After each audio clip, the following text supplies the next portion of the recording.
त्यसले हामीलाई लेखेको पत्रमा उहाँले 10वटा बुँदालाई अगाडि सार्नु भएको छ कि अध्यक्ष र सदस्यबाट केपीलाई किन हटाइनुस्।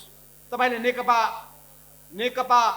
नेपाल कम्युनिस्ट पार्टी नेकपा हुँदाखेरि केपीलाई अध्यक्ष र सदस्यबाट हटाउने काम किन गर्नुभयो, त्यसको माथि कारबाही किन नगर्ने।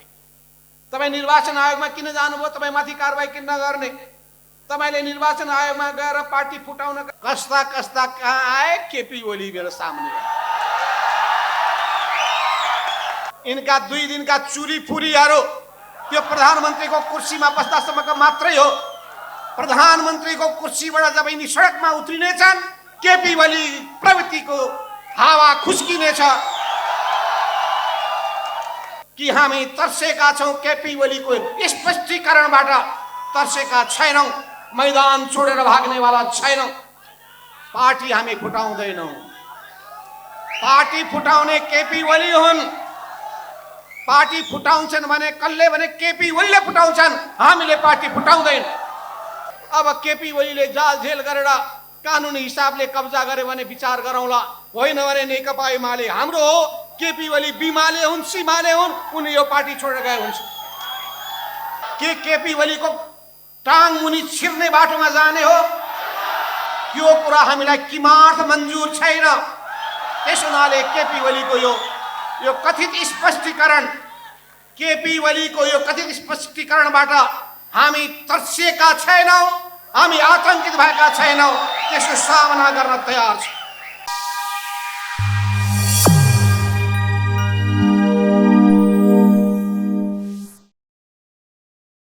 आसन ग्रहण गर्नुभएका पार्टीका स्थायी कमिटीका सदस्य कमरेडहरू, केन्द्रीय कमिटीका सदस्य कमरेडहरू, विद्यार्थी पूर्व विद्यार्थी नेता साथीहरू, युवा संघ नेपालको भर्खरै राष्ट्रिय भेलाबाट निर्वाचित हुनुभएका अध्यक्ष कमरेड नरेश शाही लगायत सबै नवनिर्वाचित पदाधिकारी साथीहरू र उपस्थित विद्यार्थी नेताहरू, आज अत्यन्तै विषम परिस्थितिमा हामी यहाँ भेला भएका छौँ।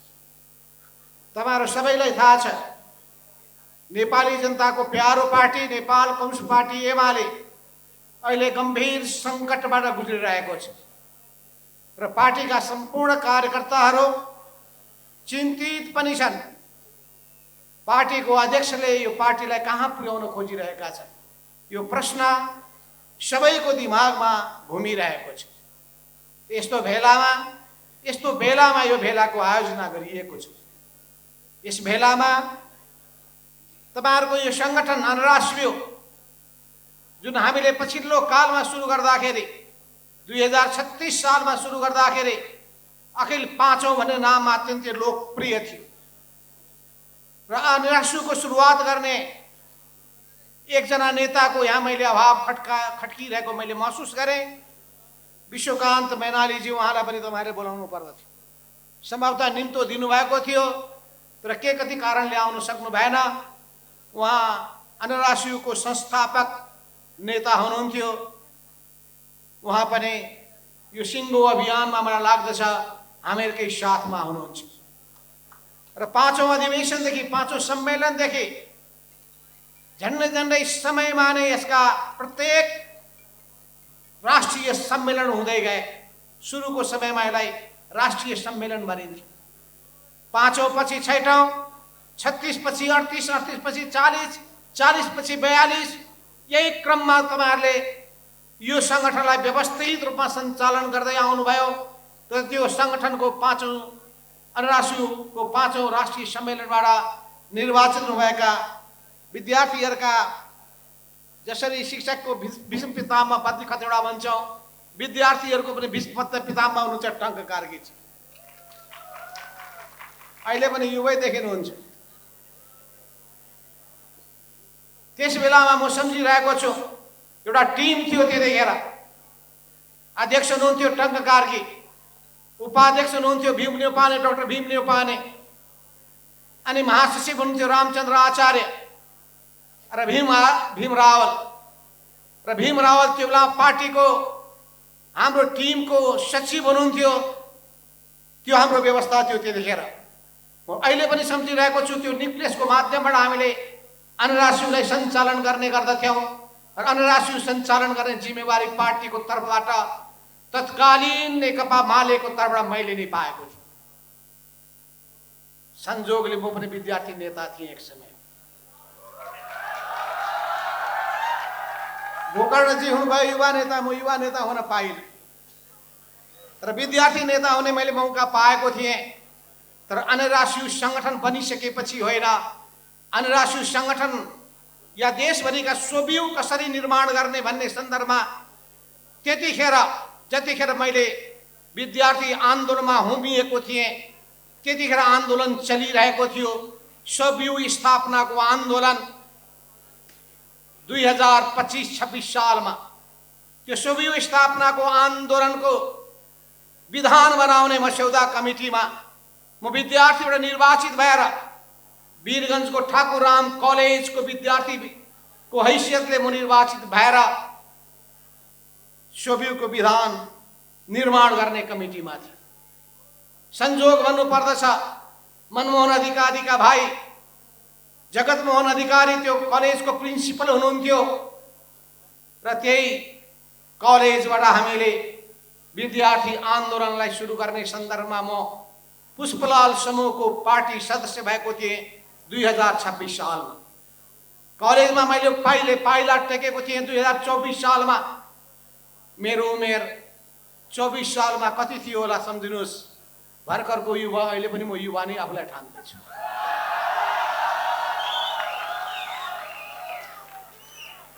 पढाइको कुनै पनि सीमा हुँदो रहेनछ, अन्त हुँदो रहेनछ।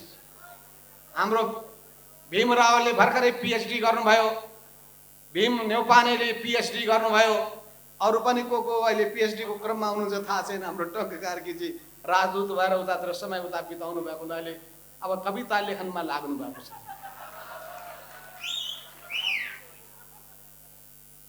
त्यतिखेरको त्यो टिम म सम्झिरहेको छु। भीम रावल, टङ्क कार्की, भीम न्यौपाने, रामचन्द्र आचार्य, ठाकुर चन्द्र श्रेष्ठ लगायतका एउटा विद्यार्थीहरूको टिम थियो। त्यो टिमले त्यतिखेर पञ्चायत विरोधी आन्दोलनमा अगुवाई गरिरहेको थियो। त्यतिखेरै शिक्षक सङ्गठन थियो, त्यसले आन्दोलनमा भूमिका खेलिरहेको थियो।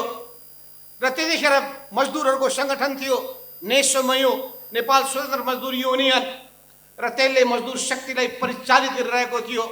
यी तीनटा शक्तिहरू खास गरिकन विद्यार्थी र शिक्षकले त्यतिखेर आन्दोलनमा महत्त्वपूर्ण भूमिका खेलेका थिए।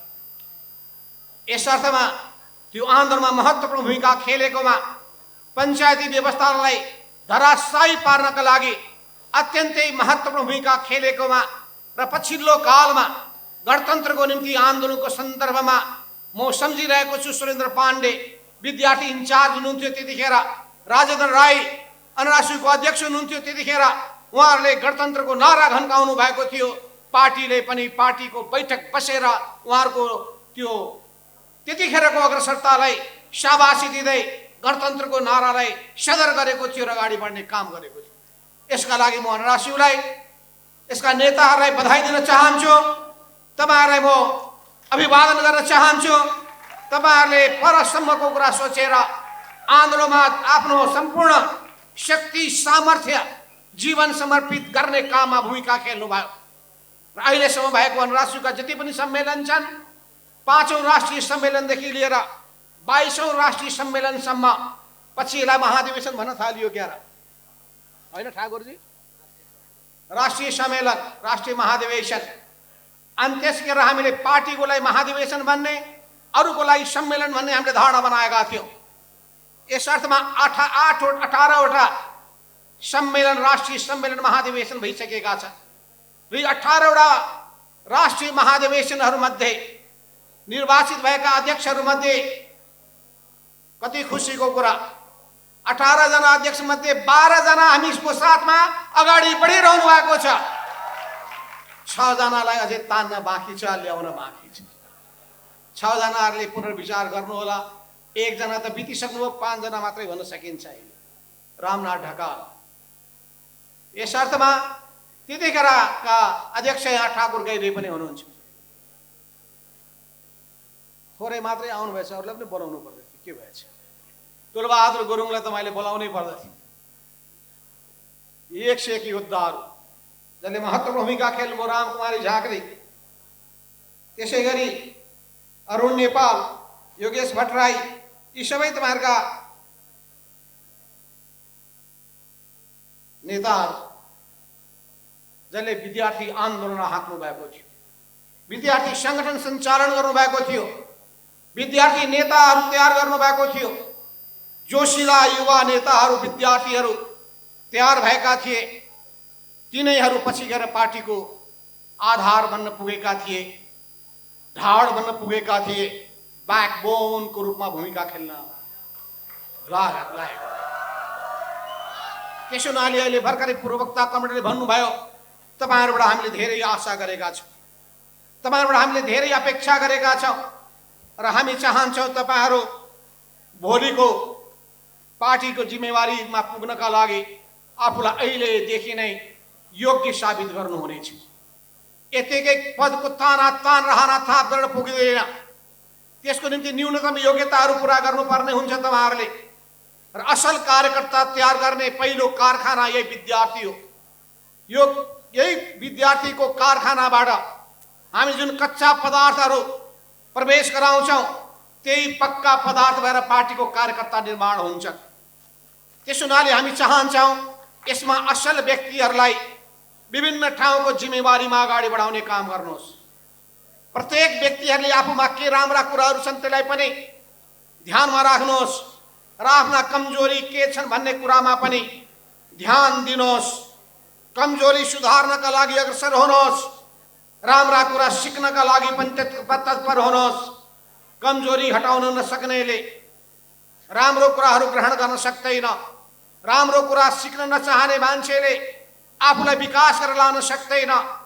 त्यसो हुनाले केपी ओली र हामीमा फरक के हो भने केपी ओली के सिकाउनुहुन्छ भने विद्यार्थीले पढ्ने होइन, हामीले सिकाउने के हो भने विद्यार्थीले नै पढ्ने हो र पढ्ने व्यक्तिले नै त्यो ज्ञानी हुन्छ, गुणी हुन्छ, पढ्ने व्यक्ति नै संस्कारयुक्त हुन्छ। त्यसो हुनाले पढ्ने कुरालाई हामी प्रोत्साहन दिन्छौँ, मेहनतका साथ अध्ययन गर्नेलाई हामी अत्यन्तै अघि बढ्ने हौसला प्रदान गर्दछौँ। हामीले पनि आफ्नो समयमा विद्यार्थी हुँदाखेरि विद्यार्थी नेताको पनि जिम्मा पुरा गरिरहेका थियौँ, जागिर गरेर पनि कमाई गरिरहेका थियौँ अनि राजनीति गरेर पनि अर्कोतर्फ जनताको माझमा गइरहेका थियौँ।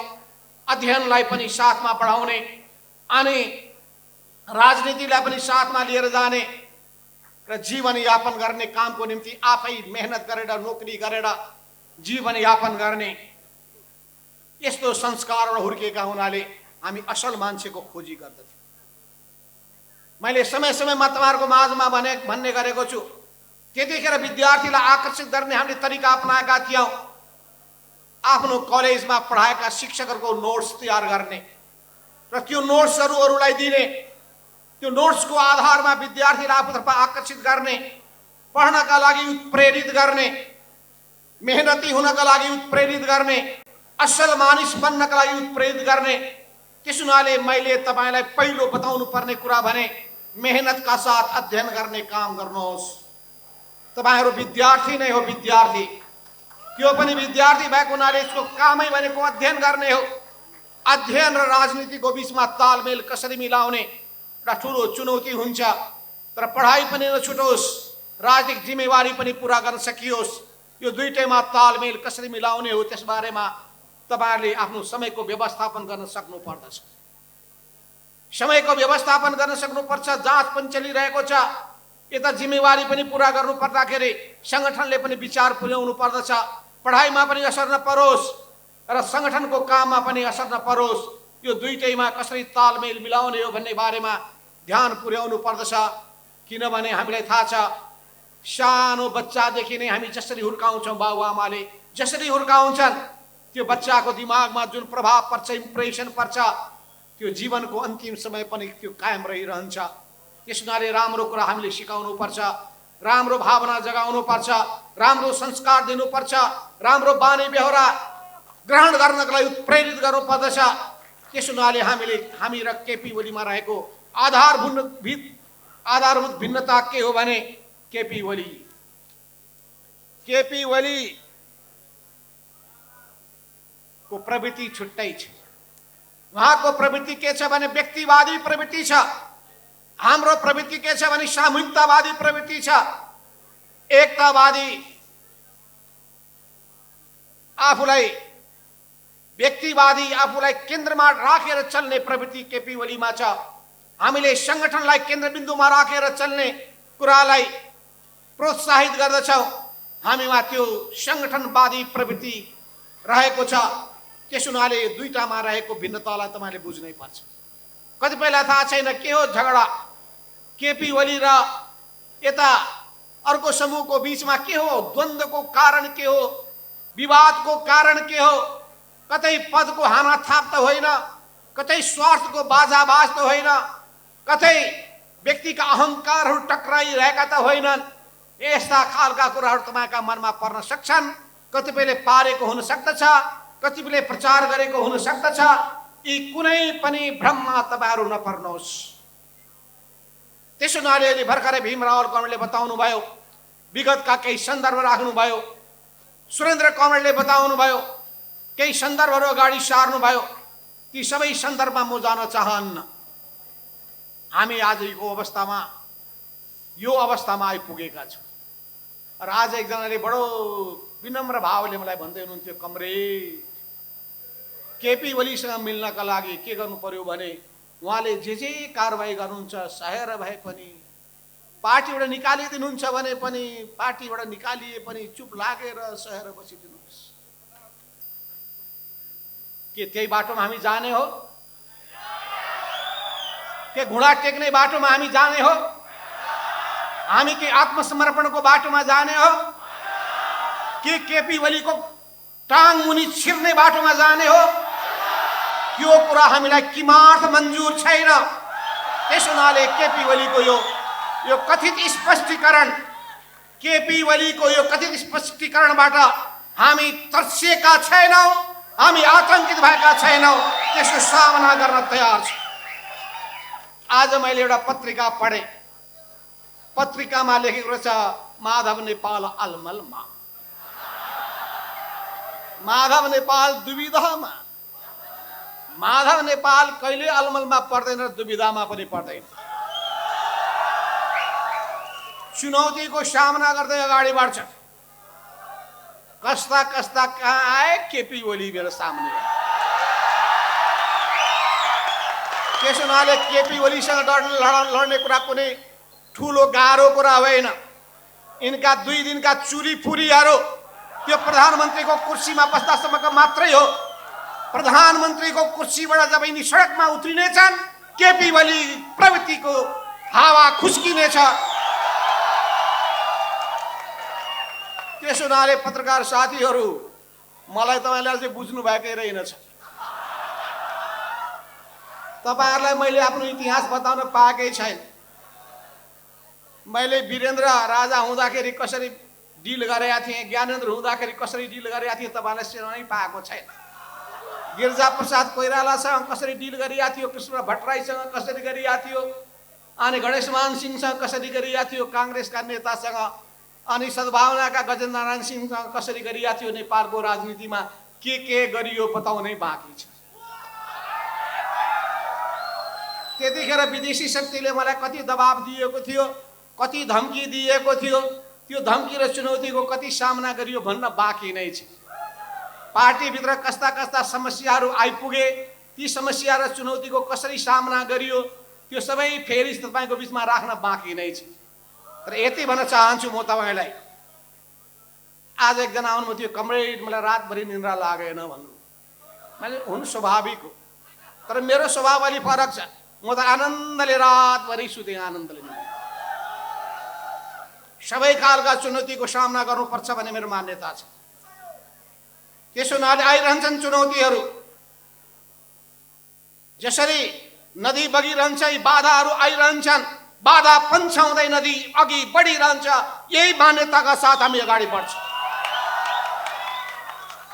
बाधा पन्छाउँदै नदी बगिरहन्छ, यही मान्यताका साथमा यो राजनीतिमा म होमिएको हुँ। 2022 साल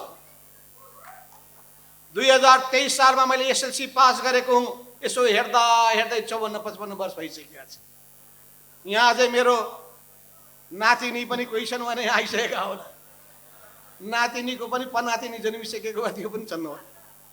तर पनि म आफूलाई युवा नै ठान्ने गरेको छु।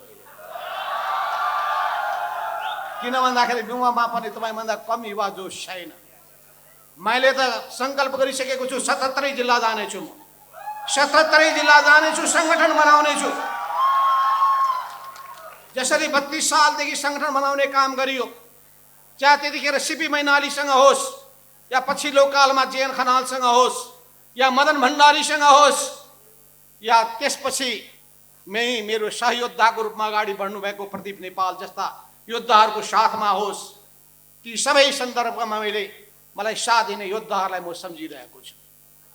तर सम्झिरहेको छु सँगसँगै हिँड्ने योद्धाहरूले कतिपय साथ छोडे, माथि बढाइएका, माथि हुर्काइएका, जिम्मा दिइएका, ठाउँमा पुर्याइएका मान्छेले धोका दिएको पनि म सम्झिरहेको छु।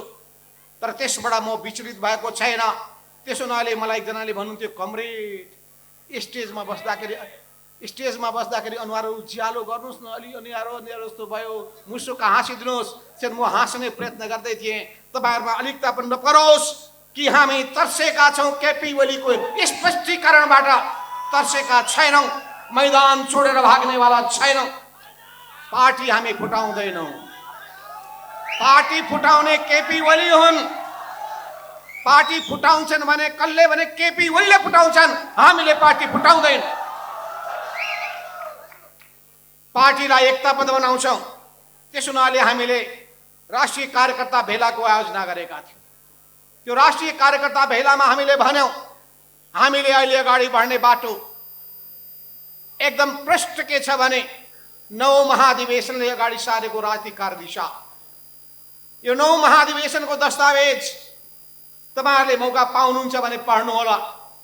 त्यतिखेर हामी सुरुमा विद्यार्थी राजनीतिमा लाग्ने बेलामा केही पुस्तकहरू पढ्ने गर्दथ्यौँ। तपाईँहरूलाई त्यस्ता पुस्तकहरू पनि हामीले उपलब्ध गराउनै पर्छ। त्यसो हुनाले म विद्यार्थी नेता साथीहरूलाई भन्न चाहन्छु, तपाईँले मार्क्सवादका क ख ग भन्ने किताबहरू पढ्नुपर्छ। मार्क्सवादको क ख ग पढ्न सक्नुभयो भने त्यसको सिद्धान्तलाई बुझ्न सक्नुहुन्छ, त्यसको दृष्टिकोणलाई आत्मसात गर्न सक्नुहुन्छ, त्यसको दिशा अवलम्बन गर्न सक्नुहुन्छ। किनभने जब तपाईँले बाटो नै फेला पार्नु भएन भने अनि बाटोमा तपाईँ त्यतिकै भौतारिनुहुन्छ। लक्ष्य प्रष्ट भएन भने, गन्तव्य प्रष्ट भएन भने भौतारिन्छन्। त्यसो हुनाले गन्तव्य प्रष्ट हुनु पर्यो, बाटो क्लियर हुनु पर्यो, अघि बढ्ने आँट हुनु पर्यो। आँट छैन भने, साहस छैन भने, हिम्मत छैन भने मैदानबाट भाग्ने स्थिति बन्छ। मैदानबाट भाग्ने मान्छे योद्धा भन्न सक्दैन। चुनौतीबाट तर्सिने मान्छे योद्धा कहलिन सक्दैन। हामी चुनौतीको सामना गर्ने हो हिम्मतका साथ, सबै बाधा व्यवधानहरूलाई पन्छाउँदै हामीले सगरमाथाको चुचुरोमा पुग्ने हो। त्यसो हुनाले हामीले सिकेका छौँ, कहिले पनि कठिनाइबाट नडराऊ, कहिले पनि कठिनाइबाट नतर्स, हिम्मतका साथ अगाडि बढ। हिम्मतका साथ अगाडि बढ्ने तिमीले सङ्कल्प गर्यौ भने तिमी सगरमाथाको चुचुरोमा पुगी छाड्नेछौ। सफलताको मूल रहस्य यही हो। सफलता प्राप्त गर्ने कुराको मूल कडी यही हो। जुनसुकै क्षेत्रमा तपाईँ सफल हुन चाहनुहुन्छ, विद्यार्थी राजनीतिमा, नेपालको राजनीतिमा, पढाइमा, अध्ययनमा, कुनै व्यवसायमा, कुनै पनि तपाईँ काममा सफल हुन चाहनुहुन्छ भने तपाईँमा चाहिन्छ इमान्दारिता, तपाईँमा चाहिन्छ कर्तव्यनिष्ठा, तपाईँमा चाहिन्छ समर्पणको भाव। त्यो काममा पुरै समर्पित हुनुहोस्, चुर्लुममा डुब्नुहोस् त्यसमा। त्यो कामलाई सम्पन्न गर्ने गरी लागि पर्नुहोस्। काममा रहेका त्रुटि कमजोरीहरू कता छन् त्यसलाई सुधार्नुहोस्। विद्यार्थी समुदायको विश्वास जित्नुहोस्। विद्यार्थी आम समुदायको बिचमा लोकप्रिय बन्नुहोस्। मिठो बोल्नुहोस्, राम्रो व्यवहार गर्नुहोस्, अनुशासित हुनुहोस्, मान सम्मान गर्नुहोस्। आफूभन्दा उमेरले ठुला ओहदामा माथि भएका र आफूभन्दा सानालाई माया गर्नुहोस्, स्नेह गर्नुहोस्, अघि बढ्ने हौसला दिनुहोस्। त्यसो हुनाले हामीले सिकाउने कुराहरू असल चरित्रको कुरा हो। हामीले पनि त्यही सिकेर आएका छौँ, त्यस्तै गुरुहरूबाट सिकेका छौँ र हामीले पनि त्यही ढङ्गको शिक्षा दीक्षा तपाईँलाई दिने पनि। अहंकारी व्यक्ति कहिले काम लाग्दैनन्, दम्भी व्यक्तिहरू कसैको प्रिय हुँदैनन्। त्यसो हुनाले ज्ञान छ, बुद्धि छ, ज्ञान छ भने बुद्धि हुनुपर्छ, बुद्धि छ भने विवेक हुनुपर्छ। यो ज्ञान बुद्धि र विवेकको संयोजन हुनुपर्दछ। यस अर्थमा मैले तपाईँलाई भन्न के चाहेको छु भने हामीले त्यतिखेर 9 महाधिवेशनमा प्रश्न बनेका थियौँ कि हामीले 2062-63 को जनक्रान्तिका उपलब्धिहरूलाई, राजतन्त्रलाई ढालेपछि गणतन्त्र ल्याउने उपलब्धिहरूलाई संस्थागत गर्नुपर्छ। अर्थात् अब यो मुलुक फेरि पुरानो राजतन्त्रमा फर्किन सक्दैन र फर्किन दिँदैनौँ, हामी पराजित गरी छाड्नेछौँ। जतिसुकै केपी ओलीले साँठगाँठ गरून्, राजावादीहरूलाई प्रोत्साहन दिने काम गरून् अनि उनीहरूलाई हुर्काउने अनेक खालका प्रत्यक्ष अप्रत्यक्ष रूपमा प्रयत्न गरून्, त्यसलाई विफल पारी छाड्ने हुनाले हामीले त्यो उपलब्धिलाई संस्थागत गर्ने र राष्ट्रिय क्रान्तिको एउटा चरण पुरा गरिसक्यौँ। हामीले सामन्ती शासनलाई पराजित गरिसक्यौँ। हामीले 250 वर्षको शाही शासनलाई परास्त गरिसक्यौँ। हामीले अब हामी दोस्रो चरणमा प्रवेश गरेका छौँ। आर्थिक क्रान्तिको दोस्रो चरण, सामाजिक आर्थिक सांस्कृतिक क्रान्तिको दोस्रो चरण र यो चरणमा अगाडि बढ्दाखेरि समाजवादको ध्येय र उद्देश्यलाई पूरा गर्ने हो। समाजवाद भनेको सामाजिक न्याय सहितको समृद्धि हो। समृद्धि मात्रै होइन, आर्थिक विकास मात्रै होइन, त्यो न्यायोचित बनाउनुपर्छ। त्यो गरिब जनताले त्यसको लाभ पाउनुपर्छ। मुठ्ठीभर मान्छे अरबपति खरबपति हुने अनि लाखौं करोडौं मान्छेहरू बिहान बेलुका खान नपाएर बहुतारिने, त्यस्तो व्यवस्था हामीलाई चाहिएको छैन। त्यसो हुनाले हामीले भनेका छौँ हाम्रो व्यवस्था जनताका लागि हो। यस अर्थमा कम्युनिस्ट आन्दोलन अहिले नेपालमा लोकप्रिय हुनु पछाडिको के होला कारण? त्यसको कारण एउटा के हो भने नेपालको राजनीतिको त्यसले नशा समातेको छ, नाडी समातेको छ। नेपाली जनताको मुटुको धुकधुकी उसले बुझेको छ। यही धुकधुकी बुझ्न सक्यो भने पार्टी बलियो हुन्छ, आन्दोलन सशक्त हुन्छ, सफलताको बिन्दुमा पुग्छ। जब राष्ट्रिय राजनीतिको नाडी समात्न सकिँदैन, देशको र जनताको भावना बुझ्न सकिँदैन भने त्यस्ता पार्टीहरू काम लाग्दैनन्, इतिहासको अजायब घरमा जानेछन्। जसरी टंक प्रसादजीले खोल्नु भएको प्रजा परिषद इतिहासको विषय बनिसकेको छ। कतिपय देशमा कम्युनिस्ट पार्टीले राम्ररी जनताको भावना बुझ्न सकेन, राष्ट्रिय आवश्यकता बुझ्न सकेन। ती देशमा कम्युनिस्ट पार्टीको अवसान भइसकेको छ। त्यो बाटोमा हामी जाने होइन। नेपालको अब फर्टाइल ग्राउन्ड भएको देश हो। कम्युनिस्ट आन्दोलनका लागि हाम्रा पुर्खाहरूले रगत बगाएका छन्। पुष्पलालले सुरु गर्नुभएको 6 सालको कम्युनिस्ट पार्टी, मनमोहन अधिकारी र मदन भण्डारी जस्ता योद्धाहरू, किसान आन्दोलनमा अगाडि बढेका तुलसीलाल अमात्य जस्ता योद्धाहरू यो पार्टीको आन्दोलनका विभिन्न चरणमा अगुवाई गर्दै अगाडि बढेका छन्। उहाँहरूकै त्याग तपस्या बलिदानबाट उत्प्रेरित हुँदै हामी अगाडि बढेका छौँ। त्यसो हुनाले त्यो पुस्ताको इतिहासलाई अब मूल्य नगर्नुहोस्। उहाँहरूको मान सम्मानमा अनि आघात पुर्ने कुनै पनि काम नगर्नुहोस्। उहाँहरूको पवित्र भावनाबाट सिक्नुहोस्, उहाँहरूको योगदानबाट उत्प्रेरित हुनुहोस्, अगाडि बढ्नुहोस्। त्यसो हुनाले हामीले राम्रो उत्तराधिकारी भएर अगाडि बढ्न सक्नुपर्छ। र आन्दोलनमा राम्रा योद्धाहरू पनि सहभागी हुने गर्दछन्, कहिलेकाहीँ नराम्रा पात्रहरू पनि प्रवेश गर्दछन्। नराम्रा पात्रहरू प्रवेश गरेकै थिए। तपाईँलाई थाहा छ दोस्रो महाधिवेशनको बेलामा विचार पास भएको थियो पुष्पलालको, अनि नेतृत्व लिएका थिए केशवचन्द्र रायमाझीले, जसले पछि कम्युनिस्ट पार्टीलाई दरबारमा बुझाइदिए, पञ्चायती व्यवस्थालाई समर्थन गरे, कम्युनिस्ट आन्दोलनलाई पनि विघटनको अवस्थामा पुर्याउन खोजे। त्यस्तै भयो 9 महाधिवेशनमा विचार केपी ओलीको होइन, विचार हाम्रो पास भएको थियो। नेता बन्न पुगे केपी ओली, आज कम्युनिस्ट पार्टीलाई उनले विसर्जनको दिशामा लाँदैछन्, विघटनको दिशामा लाँदैछन्, छिन्न भिन्न पुर्याउने काममा जुटिरहेका छन्। त्यसो हुनाले हामीले अब त्यो जिम्मेवारी फेरि बोक्नु पर्दछ। केपी ओलीको भ्रमबाट धेरैलाई मुक्त गर्नुपर्छ। अनेक किसिमका प्रचारहरू गरिरहेका छन्। त्यो प्रचारबाट जनतालाई, भ्रमपूर्ण प्रचारबाट जनतालाई, कार्यकर्तालाई मुक्त गर्न सक्नुपर्छ। भ्रमपूर्ण प्रचार के हो भने एमाले हामी हौं, केपी ओलीले प्रचार गरेको, जनताको बहुदलीय जनवादको हिमायती हामी हौं, केपी ओलीले प्रचार गरेको। यो सोध्नुहोस् त, जनताको बहुदलीय जनवाद र केपी ओलीको कहिले भेट भएको थियो? कहिले भेट भएको थियो? अहिले भेट भएको छ? अहिले अहिले केपी ओली जनताको बहुदलीय जनवादको मान्यतामा अगाडि बढिरहेका छन्।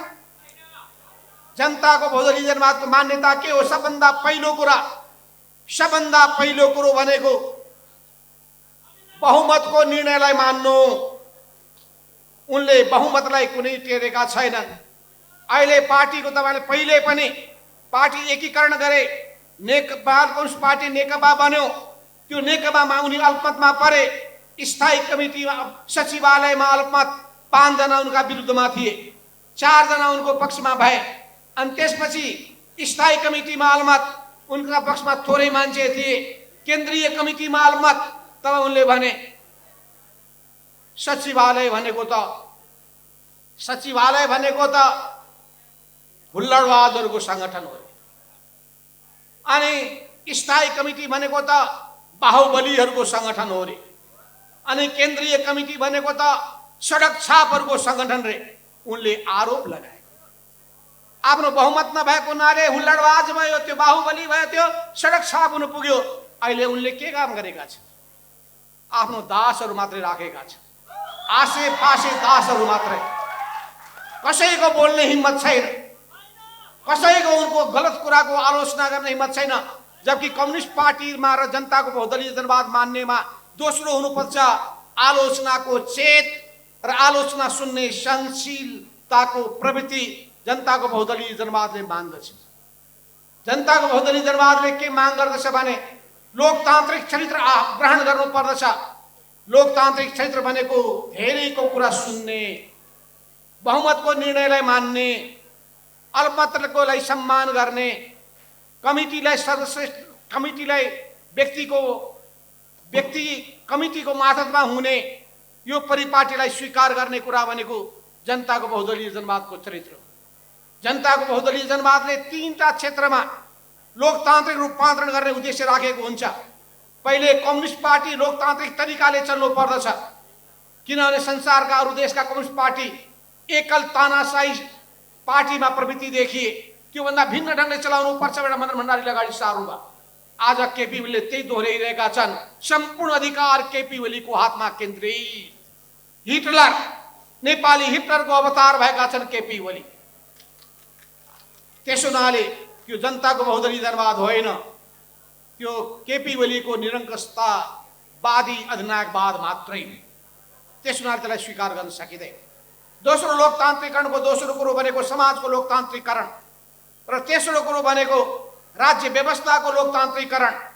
यी सबैको सन्दर्भमा नै नेपालमा कम्युनिस्ट आन्दोलनले सुरुदेखि नै लोकतन्त्रको आवाज बुलन्दै गर्दै आयो, देशभक्तिको राष्ट्रियताको झण्डा बुलन्द गर्दै आयो, सामाजिक न्यायको पक्षमा उभियो, समाजमा भएका अनेक खालका व्यथितिहरूको विरुद्धमा, कुरीतिहरूका विरुद्धमा, शोषण उत्पीडनका विरुद्धमा, असमानता र भेदभावका विरुद्धमा सशक्त आवाज उठाउँदै आयो।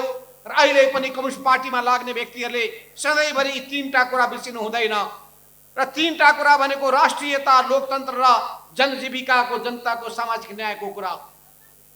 र कमरेड पुष्पलालले सुरुदेखि भन्नुभयो, यी सबैको निम्ति पहिले चाहिन्छ सिद्धान्त, सही विचार। सही विचार चाहिन्छ, सही सिद्धान्त चाहिन्छ। र हामी मार्क्सवाद लेनिनवादको बाटोमा अगाडि बढ्छौँ। जनताको बहुदलीय जनवादको मर्म र भावनालाई आत्मसात गर्दै अगाडि बढ्छौँ र यो हाम्रो प्रतिबद्धताको कुरा हो। दोस्रो चाहिने कुरो भनेको बलियो सङ्गठन, सशक्त सङ्गठन। त्यो सङ्गठन निर्माण गर्ने काम पनि महत्त्वपूर्ण हुन्छ। तर सङ्गठन कागजमा लेखिएर हुँदैन, गतिशील हुन सक्नुपर्छ, क्रियाशील हुन सक्नुपर्छ। र तेस्रो भनेको सङ्गठनले गर्नुपर्ने सङ्घर्ष हो। सङ्घर्ष भनेको जनताका, राष्ट्रका समस्यालाई लिकन त्यसलाई त्यसको पक्षमा आवाज उठाउने काममा जुट्नुपर्छ। जहाँ पीडा जनताले भोगिरहेका छन् त्यहाँ पार्टी पुग्नुपर्छ, पार्टीको सङ्गठन पुग्नुपर्छ। जहाँ जनता आनन्दमा रमाइरहेका हुन्छन् जनतासँग आनन्दित हुन पनि सक्नुपर्दछ। त्यसो हुनाले जनता र हाम्रो बिचको सम्बन्ध नङ र मासु जस्तो, पानी र माछा जस्तो। जसरी पानीमा माछा रमाउँछ त्यसै गरी कम्युनिस्ट पार्टी जनतामा रमाउनु पर्दछ। जनता भन्दा आफूलाई माथि ठान्ने होइन, नेताले आफूलाई मालिक ठान्ने होइन। आज केपी ओली आफूलाई बा भन्छन्, कमरेड भन्न चाहँदैन। कम्युनिस्ट संस्कार नै छैन। त्यसो हुनाले हामी चाहन्छौँ हाम्रा कार्यकर्ताहरू सही दृष्टिकोणका साथ अगाडि बढौँ, सही विचारका साथ अगाडि बढौँ। त्यसो हुनाले मैले भने सामाजिक आर्थिक रूपान्तरणको अभियानलाई तीव्र गतिका साथ अघि बढाएर समाजवादको आधारशिला निर्माण गर्नका लागि नै हामीले प्रष्ट बाटो समातेका छौँ। त्यो समाजवादको स्थापना गर्ने लक्ष्य र उद्देश्यका लागि हामी नेपाली मोडेलको समाजवाद के हुन सक्दछ? जनताको सेवामा राज्यलाई समर्पित गर्नका लागि के गर्न सकिन्छ? हामीले सधैँभरि पार्टीभित्र कुरा उठायौँ। यी जनताका पीडा र वेदनाको बारेमा पार्टीको बैठकमा एजेन्डा राखौँ, बैठक बोलाऊ। तर केपी ओली कहिले पनि बैठक बोलाउन नचाहने, बैठक भन्ने बित्तिकै उनलाई भाउन्न लाग्ने, केपी ओलीको ज्वरो बढेर 103 पुग्ने जहिले पनि अवस्था थियो। बैठकको नामै सुन्न नचाहने, सुझाव सुन्नै नचाहने, आलोचना सुन्नै नचाहने, विरोध सुन्नै नचाहने, अनि विरोध गर्यो भने आलोचना गर्यो भने शत्रु ठान्ने, यो केपी ओली प्रवृत्ति हो। त्यसो हुनाले हाम्रो लडाईँ केपी ओली व्यक्तिको विरुद्धमा होइन, केपी ओली प्रवृत्ति विरुद्धको लडाईँ। त्यसो हुनाले उपस्थित साथीहरू, तपाईहरु यो बुझ्नुहोस्, केपी ओली सुरुदेखि गुटबन्दीमा लाग्दै आएका मान्छे हुन्। सुरुदेखि गुटबन्दीमा लाग्दै आएका मान्छे हुन्। 2051 सालदेखि यिनको सानो गुट सुरु भएको थियो। सुरुदेखि भोग्दै आएको मान्छे म हुँ। केपी ओलीका आन्द्रा भुँडी सबै मलाई थाहा छ। त्यसो हुनाले धेरै फुर्ती नलगाए हुन्छ। केपी ओलीका आन्द्रा भुँडी मलाई मात्रै थाहा छ भने होइन, मुकुन्द नेपाली आउनु भने मलाई पनि थाहा छ भन्नु होला। राधाकृष्ण मैनालीलाई बोलाउने हो भने उहाँ झन् ज्यादा चिरफार गरेर तपाईँले बताइदिनु होला। मोहनचन्द्र अधिकारीलाई त्यो पनि भन्दा बढी थाहा होला। कमर जेएन खनाललाई पनि उहाँले इलामकै झापाको नजिकै बसेको हुनाले उहाँलाई पनि थाहा होला। 1 से 1 व्यक्तिहरूलाई थाहा छ केपी ओलीका प्रवृत्तिहरू। नरेश करेलदेखि लिएर घनेन्द्र बस्नेतसम्म झापाका योद्धाहरूलाई थाहा होला। अनि केपी ओलीलाई भोगेको हाम्रो गोकर्ण कमेडी युवा नेता भएर लागेको हुनाले उहाँलाई पनि थाहा होला। यस अर्थमा यो प्रवृत्ति, केपी ओली प्रवृत्तिले वास्तवमा यो पार्टीमा ठुलो समस्या खडा गर्दै आयो। यसका विरुद्धमा हामीले सङ्घर्ष गर्दै आयौँ। 2071 सालमा जब पार्टीको 9 महाधिवेशन भयो, उनी अध्यक्षमा कुनै हिसाबले जाल जेल षड्यन्त्र गरेर जितेर आइसकेपछि अनि हामीले ठुलो भुक्तमान भोग्न थाल्यौँ। उनले बैठकै बोलाउन चाहने, 3-3 महिनामा बस्नुपर्ने स्थायी कमिटीको बैठक 1.5 वर्षसम्म बसेन। त्यस्तो मान्छे हुन् केपी ओली। पछि गएर जब पार्टी एकता भयो, माओवादी र नेकपा एमाले एकताबद्ध भए, हामी हर्षित भयौँ, खुसी भयौँ। त्यसपछि पनि बैठक बस्नै नचाहने, एकलौटी निर्णय गर्ने, भएको निर्णयको पालन नगर्ने, नयाँ बाटोमा नयाँ निर्णय गर्ने। यसले पार्टीमा विधि समाप्त हुन थाल्यो, पद्धति समाप्त हुन थाल्यो। आफ्नो मान्छे खोजिकन उसलाई चुनावको टिकट दिने, पार्टीको ओहदाहरू प्रदान गर्ने, यी सबै प्रवृत्ति देखियो हो। यी सबै प्रवृत्तिले गर्दाखेरि हामीले केपीको विरुद्धमा जुझ्दै आउनुपर्ने स्थिति बनेको थियो। र यो प्रवृत्ति अब सुध्रिएला भन्यो, सुध्रिएन। त्यसो हुनाले कमरेडहरू, अहिले हामी वास्तवमा चाहन्छौँ हाम्रो पंक्ति सिद्धान्तनिष्ठ होस्, विचारहीन मानिसहरूको जमात नहोस्। हामी चाहन्छौँ हाम्रो पंक्ति आलोचनात्मक चेत भएको होस्, दासत्व चेत र मानसिकता नहोस्। हामी चाहन्छौँ हाम्रो पंक्ति सामूहिक परिपाटीको पालना गरोस्, व्यक्तिवादी परिपाटीबाट मुक्त होस्। हामी चाहन्छौँ हाम्रो पंक्ति समाजवादी चिन्तन बोकेर अगाडि बढोस्, दलाल पुँजीवादी चिन्तन अंगीकार नगरोस्। हामी चाहन्छौँ हाम्रो पंक्ति विनम्र होस्, उदण्ड नहोस्। हामी चाहन्छौँ हाम्रो पंक्ति अनुशासित होस्, स्वेच्छाचारी। तर हामी कसैको दास बन्नलाई पनि तयार छैनौँ। त्यसो हुनाले हामी एउटा वैचारिक जगमा हामी यो पार्टीलाई लिएर अगाडि बढ्नेछौँ। यस अर्थमा हामी एउटा वैचारिक जगमा यो पार्टीलाई लिएर अगाडि बढ्न चाहन्छौँ। यो पार्टीलाई नयाँ उचाइमा पुर्याउन चाहन्छौँ। यो कम्युनिस्ट आन्दोलनलाई फेरि एकताबद्ध गर्नेछौँ। केपी ओली विभाजनको पक्षमा छन्, हामी एकताको पक्षमा छौँ, सबैलाई समेटेर लिएर जान्छौँ।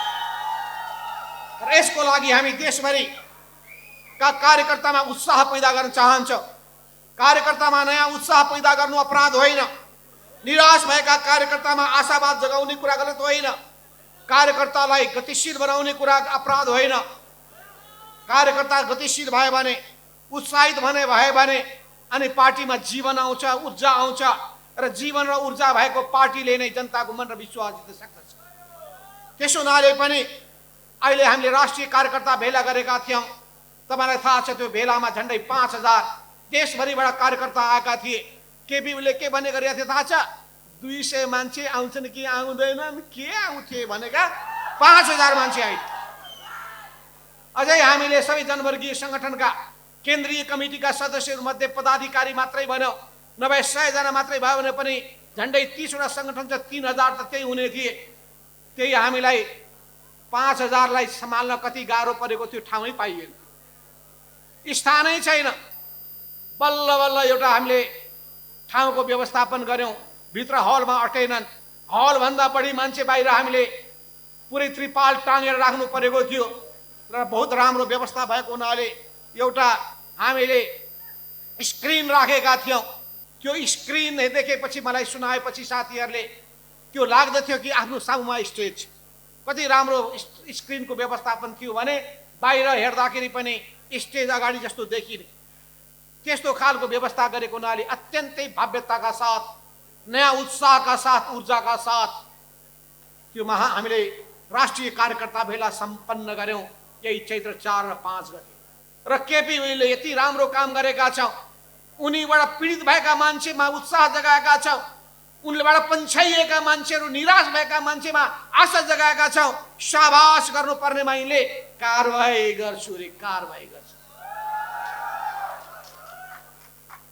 यस्तै एउटा समय भएको थियो, यही ठाउँमा काठमाडौँमा एउटा हाम्रो पार्टीभित्रको एउटा समूहले अर्को व्यक्तिलाई पुरै पाखा लगाउन खोज्दाखेरि मैले त्यतिखेर ईश्वर पोखरेललाई भनेको थिएँ, तपाईको नजिकका मान्छेलाई पाखा लगाउन खोजिया छ, उनीहरूलाई उत्साहित गर्नुहोस्। र उत्साहित गरेपछि एउटा मनमोहन स्मृति प्रतिष्ठानमा जिल्ला कमिटी बनाइयो र त्यसमा सङ्गठित गर्न लगाइयो।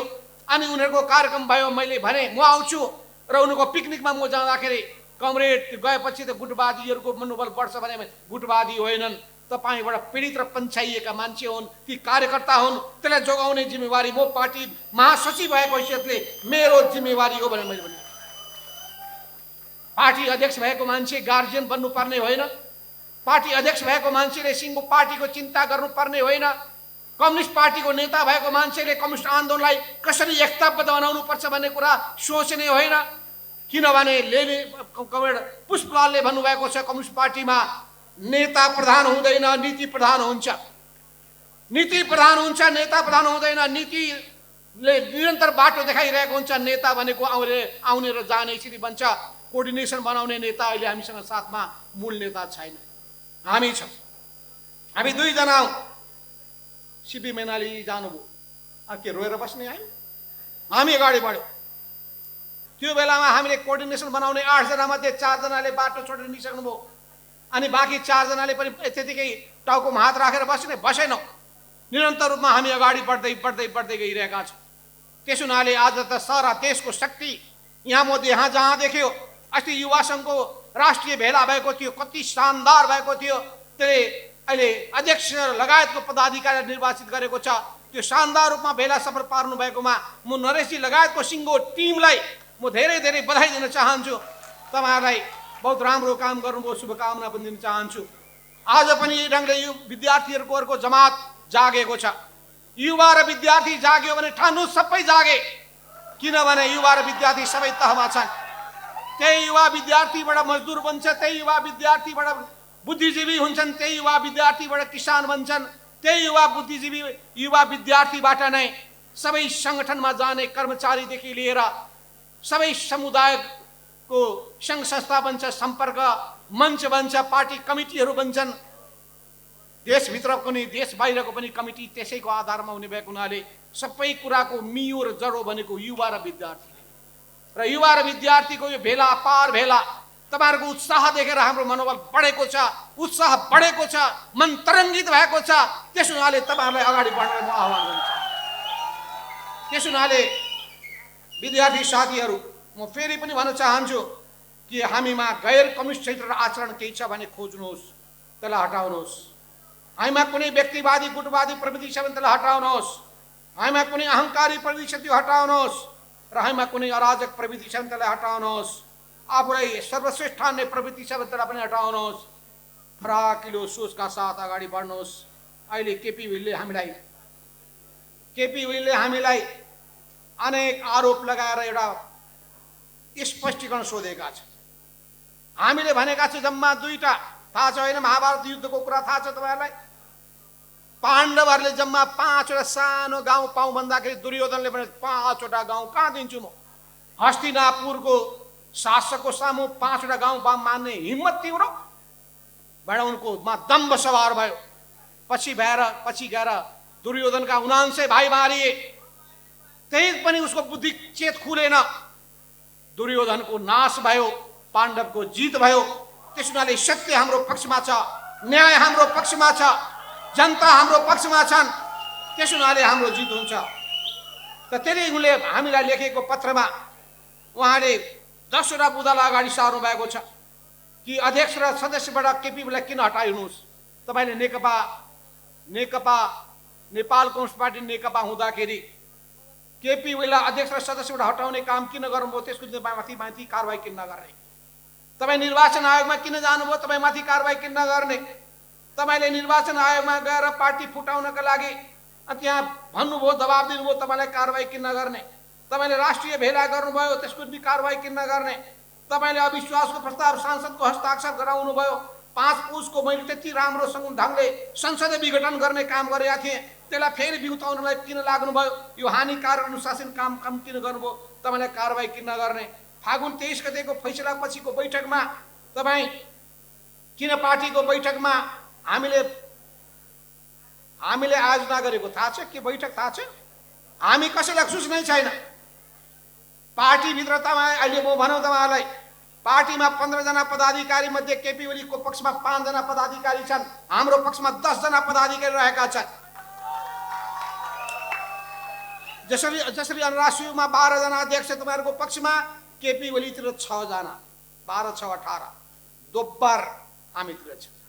पदाधिकारीमा पनि हामीसँग 12 जना, हामीसँग 10 जना, 2 जना हो हामी वरिष्ठ नेता छौँ, म र झलनाथ कमरेड 2 जना, उपमहासचिव हुनुहुन्छ घनश्याम भूषाल 3 जना, 4 जना हुनुहुन्छ उपाध्यक्ष हाम्रो भीम रावल, युवराज गेवाली, अष्टलक्ष्मी साक्य, वामदेव कर्ण पनि हाम्रो साथमा हुनुहुन्छ। अनि त्यति मात्रै होइन, 3 जना सचिवहरू गोकर्ण विष्ट, योगेश भट्टराई, भीम आचार्य, 10 जना हामी छौँ। केपी ओली, ईश्वर पोखरेल, विष्णु पौडेल, अनि त्यसपछि प्रदीप गेवाली र पीएस गुरुङ 5 जना मात्रै छन् बिचराहरू, अनि हामी 10 जना।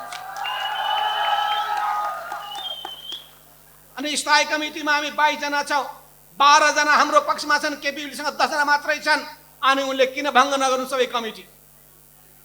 पोलिट ब्युरो 44 जनाको छ, 24 जना हाम्रो पक्षमा छन्, केपी ओलीको पक्षमा 20 जना छन्। अनि पोलिट ब्युरो भङ्ग किन नगर्नु? केन्द्रीय कमिटीमा केपी ओली 90 जना छन्, वामदेव कर्णले 7 दिन बित्तिकै 97 जना हामी छौँ। त्यस हुनाले कमिटीले किन भङ्ग नगर्नु? त्यस हुनाले बाटामा हिँड्दा 23 जना केन्द्रीय कमिटीमा थपिएछ। एकैचोटि केन्द्रीय कमिटीको सदस्य सङ्ख्या 456 बनाइएछ। एकैचोटि 456लाई बढाएर 556, 556लाई बढाएर 1179। यही पाराले उनले त्यो कमिटी होइन, त्यतिकै तमासा मेला भेलालाई कमिटीको नाम तय गरेर दिएका छन्। त्यस हुनाले उनले भनेको विपक्षीहरूसँग मिलेर सरकार गिराउने कामको षड्यन्त्र तपाईँले गर्दै हुनुहुन्छ। तपाईँले पुष्पकमल दाहालसँग तपाईँले साँठगाँठ गर्नुभएको छ। अनि पुष्पकमल दाहालले बोलेको कुराको तपाईँले खण्डन गर्नु भएन अरे। तपाईँले राष्ट्रिय हित विपरीत काम गर्नुभएको छ, सरकारको समर्थन तपाईँले गर्नुभएको छैन, विभाजनमा लाने काम तपाईँले गरेर हुनाले तपाईँलाई कारवाही गरेर किन निकाल्ने? हिम्मत छ निकाल्ने? निकाल्नुहोस् त, सहेर बसिन्छ। त्यस हुनाले हामी लत्रेका छैनौँ। पत्रकार साथीहरू कहाँ हुनुहुन्छ? लेख्ने लेखकहरू, उहाँलाई पनि फोन गरेर म भनिरहेको। त्यस हुनाले तपाईँहरू साथमा हुनुहुन्छ। हामी देशैभरि अहिले पनि अब हामी भेला गर्नेछौँ। मुस्लिमहरूको नेपाल मुस्लिम इतिहास सङ्गठनको राष्ट्रिय भेला गर्दैछौँ। हामी नेपाल उत्पीडित जातीय समाजको दलित समुदायको राष्ट्रिय भेला गर्न गइरहेका छौँ। हामी अब छिटै नै सम्पर्क मञ्चको राष्ट्रिय भेला गर्नेछौँ। र हामी छिटै नै मजदुरको राष्ट्रिय भेला गर्नेछौँ, हामी बुद्धिजीवीहरूको राष्ट्रिय भेला गर्नेछौँ र अरू पनि विभिन्न वर्ग तहको पनि राष्ट्रिय भेला क्रमशः गर्दै जानेछौँ। त्यसपछि सुरु हुनेछ हाम्रो क्रम जिल्ला जिल्ला भेला। जिल्ला जिल्लामा तरङ्ग पैदा गर्नेछौँ, तरङ्गित गर्नेछौँ हामी। मेचीदेखि महाकालीसम्म, हिमालदेखि तराईसम्मका प्रत्येक जिल्लामा हामी प्रशिक्षण अभियान पनि चलाउनेछौँ, सङ्गठन निर्माण गर्ने र सुदृढ गर्ने अभियान चलाउनेछौँ। त्यो नेकपा एमालेलाई बलियो बनाउनका लागि। नेकपा एमाले हाम्रो हो, केपी ओलीको होइन। त्यस हुनाले अब केपी ओलीले जालझेल गरेर कानुनी हिसाबले कब्जा गर्यो भने विचार गरौँला, होइन भने नेकपा एमाले हाम्रो हो। केपी ओली बिमाले हुन्, सिमाले हुन्, उनी यो पार्टी छोडेर गए हुन्छ। त्यस हुनाले कमरेडहरू, तपाईँहरू यो जुन विद्यार्थीहरूको राष्ट्रिय भेला भइरहेको छ, यो राष्ट्रिय भेलामा फेरि पनि तपाईँलाई म हार्दिक स्वागत गर्छु र तपाईँहरूको यो उत्साहले मलाई पनि उत्साहित, हामी सबैलाई उत्साहित गरेको छ, तरङ्गित गरेको छ, युवा जोस जागेको छ, नयाँ रक्त सञ्चार भएको छ। त्यस हुनाले त्यही रक्त सञ्चार तपाईँमा पनि भएको छ भने मैले ठानेर सबै खालका भ्रमलाई चिरेर, सबै किसिमका कुप्रचारलाई चिरेर, अहिले साइबर के भन्छन् त्यसलाई त्यसको कुप्रचार के भयो थाहा छ? राष्ट्रिय भेला हामीले गरिरहेका छौँ चैत 4 गते। 3 गते त अर्को आएछ समाचार, योगेश भट्टराईको हस्ताक्षर भएको। पार्टीभित्रको विषम परिस्थितिको कारणले राष्ट्रिय भेला स्थगित गरिएको छ। के पो भएछ सोधे मैले फोन गरेर, कहाँ हुन्थ्यो कमेन्ट, मेरो हुँदै होइन भने नक्कली सही गरेर अर्को पठाइदिए। यी जाली झेलीको कुराको कुनै जति वर्णन गर्यो भने पनि 1000 जिब्रा भएका शेषनागले पनि उसको वर्णन गर्न सक्दैन। त्यसो हुनाले यी सबै चिजलाई चिरेर तपाईँहरू उत्साहका साथ, उमङ्गका साथ आफ्नो आफ्नो कार्यक्षेत्रमा जानुहोस्। कलेजमा, युनिभर्सिटीमा, प्रत्येक शिक्षण संस्थाहरूमा तपाईँहरू विद्यालयमा यही सन्देश लिएर कम्युनिस्ट आन्दोलनलाई जोगाउने, सबै पार्टीलाई एकताबद्ध बनाएर लिएर जाने, पार्टीको क्रान्तिकारीकरण गर्ने, कम्युनिस्ट आन्दोलनको रक्षा गर्ने, मार्क्सवाद लेनिनवादले देखाएको बाटोमा दृढताका साथ अघि बढ्ने काममा तपाईँहरू बडो उत्साहका साथ, उमङ्गका साथ, सङ्कल्पका साथ अगाडि बढ्नुहोस्। जित हाम्रो निश्चित छ। यही भावना व्यक्त गर्दै तपाईँहरूसँग बिदा हुन चाहन्छु। धन्यवाद। लाल सभान।